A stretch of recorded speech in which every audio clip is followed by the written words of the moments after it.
Good morning, grade 11 entrepreneurship students. Today we will be understanding a little further about the concept of market. Remember, we have started a new chapter yesterday, chapter 5, concept of market. And the date we mark today as 2nd of September, right? So, we have discussed about the evolution of market in the previous class where I told you about the barter system, the exchange of goods for goods, and how market or business was conducted. In those days, 2-3 villages put together, or probably 4 to 5 villages put together, had a common place, vacant land in which fairs and exhibitions were conducted, and people used to bring down whatever they manufactured in surplus and exchanged it for goods. Right, so this was before money was invented. When the concept of money came into existence, it totally revolutionized the way business is conducted. Now let's try to understand this is what till now we discussed about the golden days where money was not there. Later on, the concept of traditional market comes into existence. In traditional market, there is one of the few features of traditional market are, first thing is there is a general scarcity of goods. That means there was no machinery, no plant, no transport system, primitive. Men lived in a very confined social structure. The access to other human beings or the access to other fellow human beings was very much restricted. We did not have internet, we did not have a great transport also. We largely depended either on walking or we used animals to travel from one place to another, and would generally take a longer period of time to travel from one place to other. So that is the very reason people used to restrict their distances and limit their market.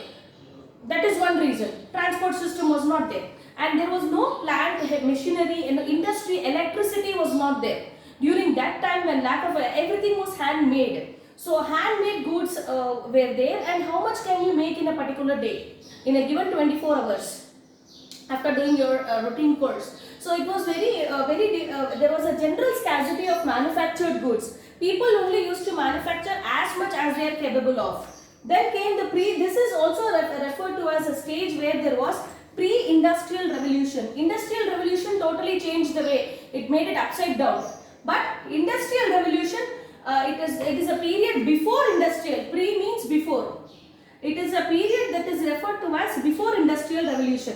So obviously, because there was no machinery, there was no heavy equipment, there was no electricity. Due to those reasons, we can say that agriculture and handicraft economy were in boom. We can say that people's needs or people's wants were limited to food and little bit of handicrafts item. People used to feel that that is a time when they actually converted themselves and starting living in a society kind of structure. Otherwise, most men were tribals. You understand tribals living coexisting with animals in the jungles. So they slowly converted into forming small villages, small towns nearby to the riversides. They started agriculture. All those processes started at that time. During that period, agriculture and handicraft economy were very that was the most popular business. Even if you manufacture, suppose the land is very fertile and there is a very good harvest, how will you distribute it? Transport system is not there. We don't have trains, flights, aeroplanes and all. Somewhere long ago story it is. Not even king and queen rule must have been significantly done at that time. So there was no distribution system. If you want, you have to manufacture as much as you can consume, because the rest is anyways going to go waste. So techniques of preserving the food also. Most of the food items, agricultural items, are in general perishable in nature. So that is rice, wheat, these can be preserved, but again preserving techniques also were not very greatly known to those people.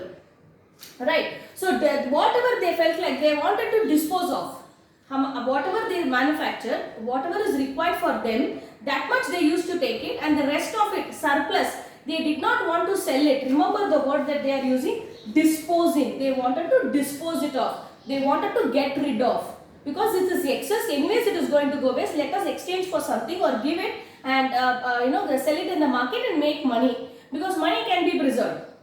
Right.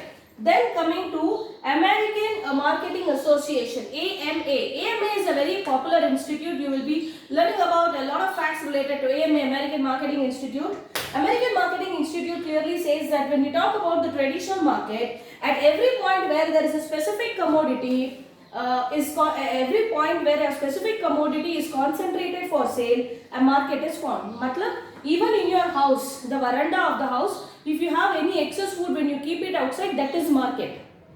Wherever there is surplus, wherever there is goods or commodity that is concentrated and that is not for your personal use but kept it for the use of other people, you want to give it off to other people, you want to dispose it off to other fellow beings, then market is formed. So this clearly signifies or emphasis on the fact that there is something called place. Place becomes very important. Physical place is very important for market in traditional concept. It lays a lot of emphasis on place, and it also says that there has to be different markets for different commodities. Fruits ka fruit market, vegetables ka vegetable market.